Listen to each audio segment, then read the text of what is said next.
जयकारा गुरुदेव का, जयकारा गुरुदेव का। जैसा कि आप सभी को विदित है कि संध्याकालीन बेला में हम सभी गुरुदेव के मुखारबिंद से जिनवाणी का रसपान करने के लिए यहाँ पर बैठे हुए हैं। जिनवाणी का रसपान करने से पहले मैं हमारे समाज के लोगों से निवेदन करूँगा कि आप लोग आचार्य श्री विराग सागर जी महाराज के तत्व के समक्ष देव पूजन करेंगे। सभी लोग आ जाएं। और महिला समाज से निवेदन करता हूँ कि आप लोग आचार्य विशुद्ध सागर जी महाराज के चित्र के समक्ष दीप प्रज्वलन करेंगे। ज्योत से ज्योति जलाते चलो, ज्योति से ज्योति जलाते चलो, ज्ञान के गंगा बहाते चलो, ज्ञान के गंगा बहाते चलो। राहों में आए जो दीन दुखे, राहों में आए जो दीन दुखे, उनको गले से लगाते चलो।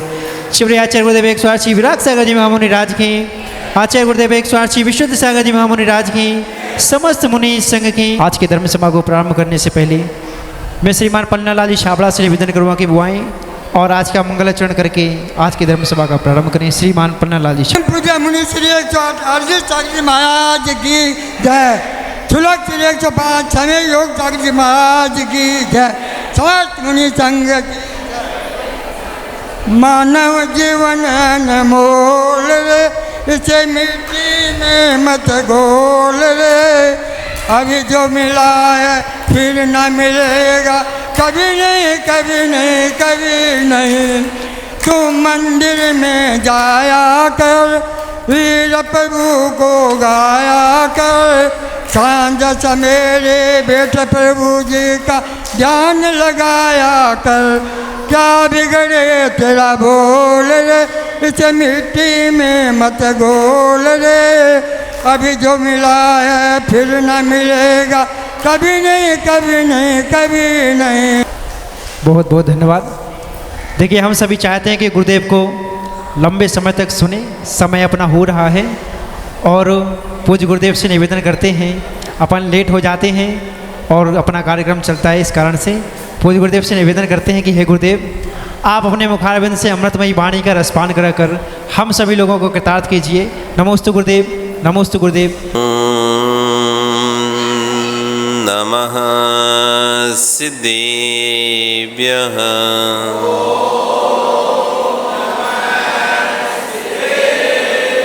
ॐ नमः सिद्धेभ्यः।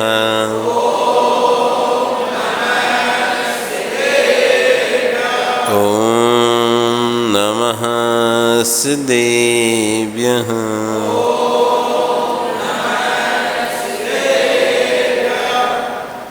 तिर्यणि खग्गिणाय रुतारी मोय सिर सिरणी बिहु। आयरी राउ पसियो, परवादिन्यो भवे जी लोए। नमो अरिहंताणं, नमो सिद्धाणं, नमो आयरियाणं, नमो वज्रायणं, नमो लोए सव्यसां। बोले अनंत अनंत से परमेष्टि भगवानी की, आदिरुम आदिनाथ भगवानी की, वर्तमान शशने महावीर भगवानी की, आचार्य कुलवद्ध स्वामी महाराज जी की, आचार्य विश्व सागर जी महाराज जी की, अहिंसा में विश्व धर्म की। चवले परम पूज्य श्रमण मुनि श्री 108 अर्जित सागर जी महामुनि राज की, समस्त मुनि संघ की। जयकारा गुरुदेव का। बंधु, वर्तमान शासन नायक वर्धमान स्वामी के शासन में तीर्थंकर प्रभु की चरण विश्राम में बैठकर हम सभी जिन देशना का श्रवण कर रहे हैं। आचार्यगण मनुष्य पर्याय के सुख की यहाँ चर्चा कर रहे हैं। मनुष्य पर्याय का जो सुख है, असमर सुख स्वर्ग की लेके जाएगा तो समग्र सुख मोक्ष की ओर लेके जाता है। कौन सा वाला सुख? भोगों वाला सुख नहीं, योगों वाला सुख। इसलिए आचार्यगण यहां कह रहे हैं, आप अभ्यास इस बात का करो, भले आप गृहस्थ हो, सबके बीच में रहते हो, फिर भी आचार्य मेरी बात अवश्य इतना मानो, इस बात का अभ्यास करो, सबके साथ तो रहो पर सबसे मिलकर मत रहो। मिलना सबसे, पर मिलके मत रहना किसी से। उल्टा तो नहीं लग रहा? मिलना सबसे, पर मिलकर मत रहना किसी से। जिस दिन तुम मिल जाओगे तुम्हारा अस्तित्व खत्म हो जाएगा। मिलकर रहोगे अस्तित्व बना रहेगा, लेकिन मिल जाओगे तो अस्तित्व खत्म हो जाएगा। आया समझ में कुछ? नदी को देखा आपने? नदी देखा क्या? किसने देखी नदी? कौन सी वाली नदी देखी आपने? धनसिरी है। धनसिरी नदी निकलती है यहां से, कौन से? नदी बहती है, नदी बह रही है, बह रही है, बीच बीच में संगम होता है, बीच बीच में संगम होता है, मिलती है दूसरे से, फिर आगे फिर बढ़ जाती है। एक स्थान आता है, त्रिवेणी संगम हो गया, गंगा यमुना सरस्वती तीनों मिल गई, त्रिवेणी संगम। फिर उसके बाद गंगा अपना निकल गई, यमुना अपना निकल गई, सरस्वती अपना, मिले, मिलके निकल गए, पर मिले नहीं। मिले, मिलकर निकल गए, पर मिले नहीं। और जहां समुद्र में जाकर नदी मिली, फिर नदी नदी नहीं रह गई। जहां समुद्र में जाकर नदी मिली, अब मिल गई, नदी का नाम बदल गया, अस्तित्व खत्म हो गया, नदी की मिठास खत्म हो गई, खारी हो गई। समझ में आ रहा कुछ? जब तक मिली नहीं थी, बह रही थी, स्वतंत्र थी, तब तक मीठी थी। और जैसी समुद्र में जाकर मिली, मिल ही गई, अपना अस्तित्व खो दिया, जो मिठास थी वो खारेपन में बदल गई। इसलिए मिलो सबसे, पर मिलना मत किसी से। प्रेम व्यवहार आपसी रखो, लेकिन ऐसे मत मिल जाओ वो मर जाए तो हम भी मर जाएंगे भैया, उसके बिना तो हम जी नहीं सकते। एक शरीर दो जान, यानी क्या बोलते हैं, दो जान एक शरीर है। हम तो भैया दो जान एक शरीर है, वो देख ना ले उसको तो चैन नहीं आता, उसकी आवाज ना सुन ले तो नींद नहीं आती व्यक्ति का। जब तक उसको देखूं ना, उसको सुन ना लूं, मैं सो भी नहीं सकता, खा भी नहीं सकता, पी भी नहीं सकता, रह ही नहीं सकता। तो मिल गए, मिल गए, अब तुम खारे हो गए। मिलो मत। आजीवन आप ग्रस्त हो, सबके बीच में रहो। कल बताया था ना यहाँ पे, कोई नहीं देगा साथ। अपना कर्तव्य पालन करो। आप माँ हैं, अपना कर्तव्य पालन करो। आप पत्नी, अपना कर्तव्य पालन करो। आप बेटी, अपना कर्तव्य पालन करो। आप बहू हैं, अपना कर्तव्य पालन करो। लेकिन मैं ही सब कुछ हूं, मैं ही करता धरता हूं, ऐसे कर्तव्य बने मत जाओ। आप अभ्यास इस बात का करो कि भले आप ग्रस्त हो पर सबके बीच में रहते हो, पर यही मानकर चलो मैं इनके साथ अवश्य हूं पर इनका नहीं हूं। इनके साथ हूं पर मैं यह नहीं हूं, मैं स्वतंत्र हूं। इनके साथ हूं पर इनके साथ नहीं। जिनमें कर्तव्य बुद्धि है उनमें अपनत्व बुद्धि है, जिनमें कर्तव्य बुद्धि नहीं है उनमें अपनत्व बुद्धि भी नहीं है। जैसा पड़ोसी का बेटा तेरा काम नहीं आएगा, वैसे तेरा बेटा भी तेरे काम नहीं आएगा। जैसे पड़ोसी के बेटा हमारे काम नहीं आएंगे, हमें तो हमारा बेटा चाहिए हमारा, तो तुम हमारे बेटे के राग में हो, राग मेरा बेटा, तो पड़ोसा भी बेटा जब तुम्हारे साथ नहीं जाएगा तो तुम्हारा बेटा भी तुम्हारे अंतिम समय तुम्हारे साथ नहीं जाएगा। जैसे पड़ोसी का बेटा काम नहीं आना, अच्छा तुम्हारा बेटा भी काम नहीं आएगा। जैसी बुद्धि हमारी पड़ोसी बेटे में करे तो करे, हमें क्या करना है? हमारा कौन सा बेटा है? पड़ोसी का है। आप बोल देते हो, समझा देते भैया ऐसा काम नहीं करो, गलत है ये काम, और उसके बाद अपने कमरे में घर, फिर भी वो नहीं मान रहा तो अपन को क्या दिक्कत है? करता रहे। अच्छा बुरा जो भी आपने समझा, एक बार आप पड़ोसी थे, पड़ोसी होने के नाते आपने समझा दिया, और समझाने के बाद फिर क्या करते हो? पीछे पड़ जाते हो उसके?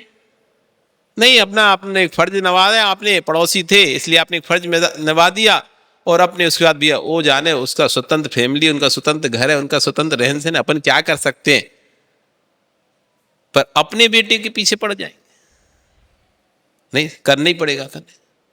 जैसे वो स्वतंत्र है, उसकी आत्मा स्वतंत्र है, यदि तुम्हारे बेटे की आत्मा स्वतंत्र है, उसका भी कर्म सिद्धांत स्वतंत्र है। पड़ोसी का बेटा तो फिर भी कंधा लगाने पहुंच जाएगा। जिसको तुमने कुछ भी हिस्सा नहीं दिया था उसके कंधों पर तेरी अंतिम यात्रा चलेगी, और जिसको तूने हिस्सा दिया था वह कंधा भी नहीं देगा। तो कितनी गहरी बात। बेटे कंधे कहां लगाते हैं? बेटे तो आग पकड़ के आगे जाते हैं ना। बेटा तो क्या करता है? बेटे को तो क्या करा देते हैं? एक हंडी पकड़ा देते हैं। हंडी पकड़ा देते ना, तुम्हारे नहीं पकड़ाते? आगे एक हंडी पकड़ा दी, लकड़ी जला के, कंडे जला के, धुआं निकल रहा है जिसमें से अग्नि, जिसे कहते हैं अग्नि। अब तुम्हारे यहाँ प्रथा, अब ये नागालैंड है भाई, यहाँ स्पेशल काम होता है, लेकिन उत्तर भारत में तो क्या होता है, बेटे को पकड़ा देते हैं आग। मुखाग्नि देखा ना? आग देगा तो आग उसको लेके जाएगा, यहाँ से घर से आग लेके जाएगा, और ऐसे आगे आगे जाता जाएगा आग, और वहां पर कंडे फोड़कर, वहां पे तो नए आग नहीं जलाते ना, जो आग यहाँ से जला के लेके उसी कंडों को और सिगला के उसी आग से फिर आग लगाएगा, जिसे कहते हैं अग्नि देना। बेटे ने अग्नि दी। अंतिम संस्कार के समय अग्नि देता ना बेटा, तो उसी कंडों में घास को जला के फूला जलाया, और उस फूले से लगा दी आग। और आपके यहाँ जैसे लगाते हैं इस तरह उत्तर भारत में इस तरह से। टीवी सीरियल में नहीं देखा क्या? हाँ, तुमने अपने नहीं देखा तो टीवी में तो देखा होगा। कितनी तो चिताएं जलती हैं टीवी में, बेटा आगे वो ले जा रहा होता है? तो वही उत्तर भारत की उस तरह की परंपरा है। अब सब क्षेत्रों की ये अपनी क्षेत्रीय परंपराएं होती हैं। कहीं कुछ तरह की परंपरा होती है, कहीं कोई परंपरा होती है। तो एक सामान्य से बात करें आचार्य भगवान कि तुम्हारा बेटा तो आग ही देगा, पड़ोसी बेटा कंधा दे रहा है। ज्यादा यात्रा अपने सगों के कंधे पे होती है, पड़ोसी कंधे पर होती है उसके अंतिम समय में। सगे कितने? 2-4, और अड़ोस पड़ोस के 50-60। सगे कितने? 2-4। आधा घंटा लगाएगा, बाकी तो सब पड़ोसी लगाते रहते ना। पूरा तो आधे से ज्यादा पूरा रास्ता कौन तय करता है? अड़ोसी पड़ोसी। वही पूरे समय लेके बदलते रहते। कभी ये वाला पड़ोसी आए तो कभी वो वाला पड़ोसी आए, तो फिर कभी ये वाला पड़ोसी ने कंधा लगा दिया। तो बेटे ने कितनी देर लगाया? वो तो थक गया, उसका भी 10 मिनट बाद अब भैया तुम लगा। तो कह रहे हैं जहां पर जैसा पड़ोसी का बेटा तेरा काम नहीं आएगा, वैसी तेरा बेटा काम नहीं आएगा। पड़ोसी का बेटा तो फिर भी कंधा लगाने पहुंच जाएगा। जिसको तुमने कुछ भी हिस्सा नहीं दिया था उसके कंधों पर तेरी यात्रा चलेगी, और जिसको तूने हिस्सा दिया वह अग्नि ही लगाएगा। ऐसा ही सत्य है। भैया कितने संस्कार करके आए हो, तब भी समझ नहीं आया। जिनको तू हाय हाय करके हिस्सा देकर गया है वह आग ही लगाएगा, और जिसको तूने कुछ नहीं दिया है वह कंधा लगाएगा। इतना सत्य सुनने के बाद भी अब नहीं समझ में आए तो ऐसे महावीर भगवान हम समझाने नहीं आए। अब सब समझ रहे हो दिलीप? जान रहे हो कौन है अब यहाँ पे? सब अपने अपने मस्त, तुम यहां त्रस्त हो। सब मस्त हैं और तुम त्रस्त। सच भले ही कड़वा लगे, लेकिन मलेरिया की दवाई कड़वी कुनैन से ही उतरेगा। कड़वी होने पर भी जो बुखार है उसी से ही उतरेगा। आपको परम आनंद की अनुभूति लेना है तो आज घर जाकर कह देना कि संबंध तो संबंध है, पर संबंध स्वभाव नहीं। स्वभाव वो होता है जो हमेशा मेरे साथ रहे, लेकिन आपका मेरा संबंध हमेशा मेरे साथ में नहीं रहेगा। जैसी पर्याय छूटेगी और संबंध भी छूट जाए, फिर नई जगह पर मैं जाऊंगा, नई जगह पर तुम जाओगे, वहां फिर नए संबंध बनेंगे, फिर नए माँ, नए पिता, नई पत्नी, नए बच्चे, दूसरे ही सारे संबंध होंगे। ये वाले संबंध यहाँ रोते बिलखते रहेंगे। जिन संबंधों को छोड़ के जा रहा है वे संबंध यहाँ रो रहे हैं, बिलख रहे हैं, और वहां उसने दूसरा जन्म लेके वापस नए संबंध तैयार कर रही। वो तो आराम से मस्त है और तुम यहाँ रो रहे हो। 30 साल हो गए उनको गए, 30 साल हो गए। अब जब जब वो दिन आता है फिर आंसू टपकने लगते। जब जब दिन आता है जाने का, 30 साल हो गए, आंसू टपका रहा है। उधर वो बच्चा 30 साल का हो गया, वो तो बढ़िया अपने मस्त घूम रहा है, तुम यहां रो रहे हो। 30 साल हो गए, गए। संबंध संबंध था, संबंध स्वाहम नहीं था। पर द्रव्य में आत्मबुद्धि ही कसाय की जननी है। आचार्य महाराज तो परिग्रह को पशु कहते हैं। परिग्रह पशु है। अब परिग्रह पशु कैसे हो सकता है? कारण में कार्य का उपचार है। परिग्रह अधिक संचय होने से क्या बनना पड़ता है? तिरंच बनना पड़ता है। तिरंच को क्या बोलते हैं? पशु बोलते हैं। तो कारण में कार्य का उपचार कि परिग्रह संचय से तिरंच पशु वृत्ति प्राप्त होती है, इसलिए परिग्रह ही पशु है। बोरा उठाकर जब पीठ पर लाते हो तो क्या आकार हो जाता है? पशु का आकार कैसा होता है? झुका हुआ होता है ना पीठ। अब जब हमारे ऊपर कोई सामान लाद दिया जाए तो कैसे झुक जाते हो? पशु जैसे हो जाते ना। तो जैसे परिग्रह बढ़ेगा, लदेगा, तो स्वतः ही फिर आकार वैसा आने लगेगा। ज्यादा और लाद दिया तो और झुक जा। जैसा जैसा वजन बढ़ेगा आकार देखो पूरा आता जाएगा, नहीं जा सके। जैसा जैसा वजन बढ़ेगा फिर आखिरी में दोनों हाथों को नीचे टेकने पड़ेंगे।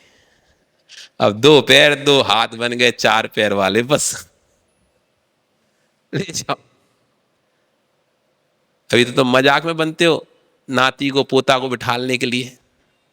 बैठ जा बेटा घोड़े पे, बैठो घोड़े पे। और तुम बन गए घोड़ा, 2 पैर नीचे करे 2 हाथ नीचे करे, उसको बिठाल दिया। कुछ नहीं, कुछ दिनों बाद सही में बनने वाले। अभी तो खेल खेल में बने हैं। बेचारे तिरंचों को कितने हंटर खाने पड़ते हैं। चलाने वाले अशुभ शब्दों का प्रयोग करते हैं। आप भी जब दुकान पर बैठे होते हैं उस पैसे की राख में कितने ग्राहकों को कितनी बातें सुनकर शांत बैठे रहते हैं। ये तो है माता, आपको पता नहीं चलता पैसा कैसे कमाया जाता है।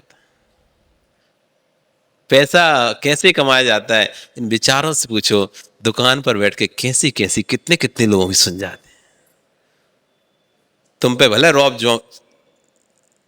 रौब झाड़ते हो घर में भला कितना ही रौब झाड़ते हो, जब दुकान में बैठते ना कस्टमर आता है 100 भी बोल जाता है चुपचाप, कुछ नहीं, ठीक है, और भी उपद्रव हो जाएगा बोल देंगे, शांति से सुनता।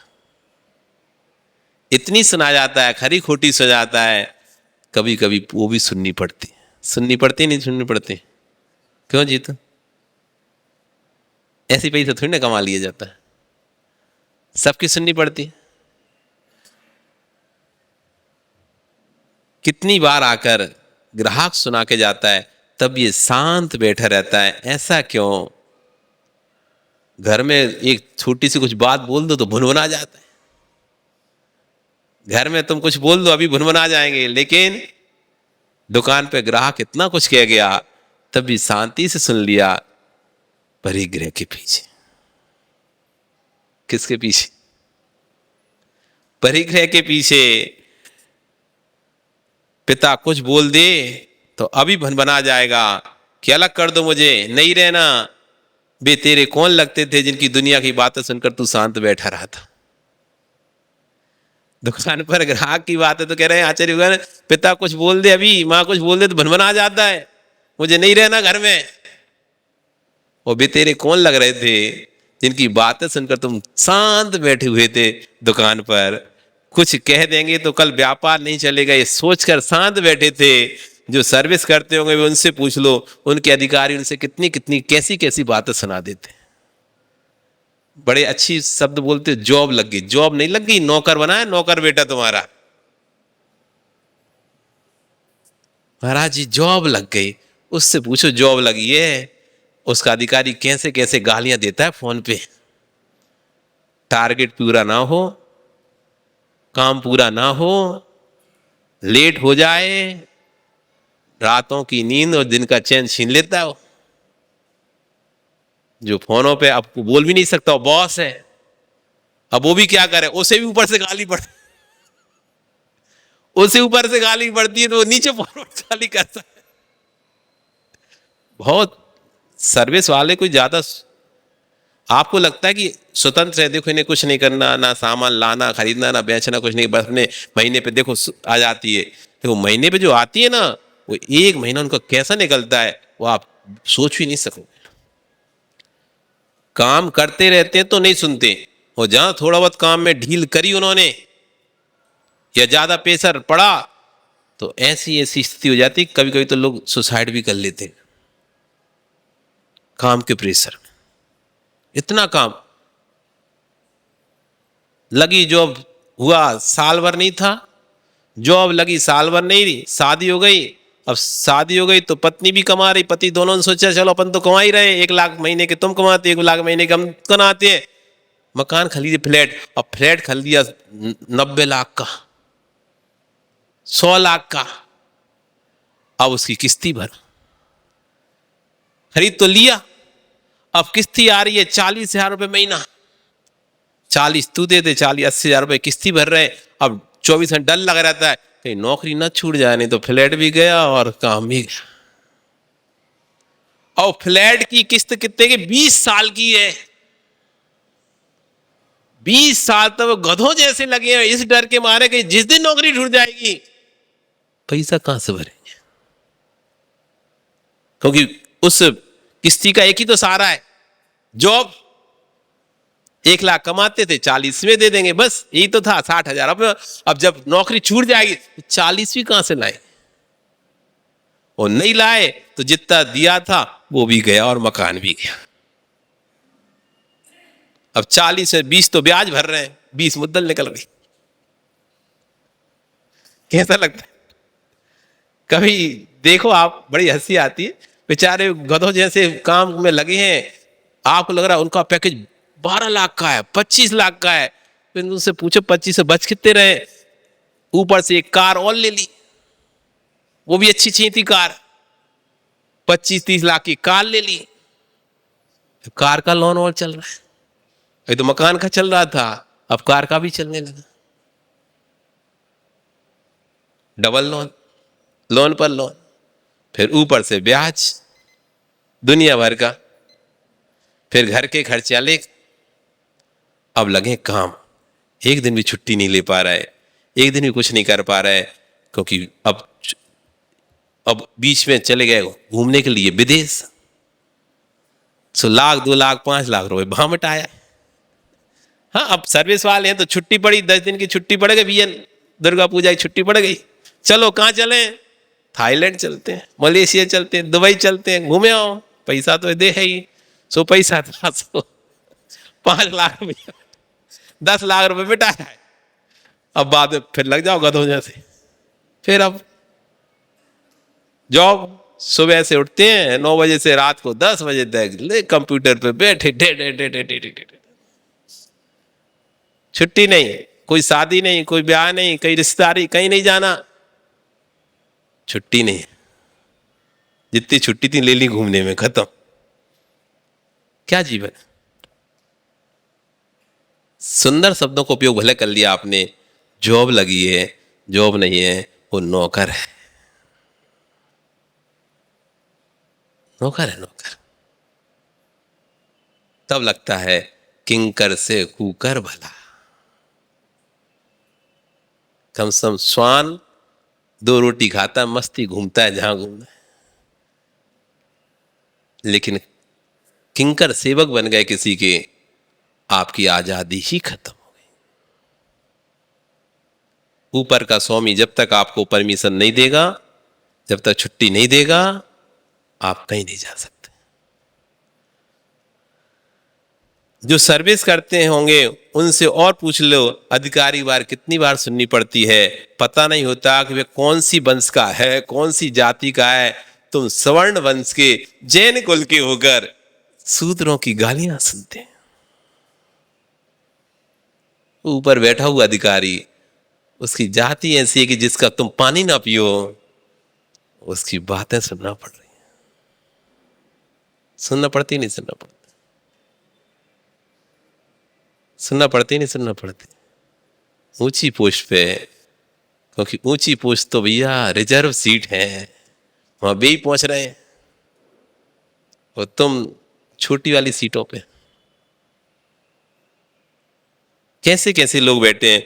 तू उच्च कुलीन वंश का होने पर भी तुमको वे जानकर और डांट रहा है। बनिए आप तो मजा लेते हैं, धर्म भ्रष्ट कराने सोचते हैं। आज मौका ऐसे डांटने का, सब सोचता है ओहो मैंने अपने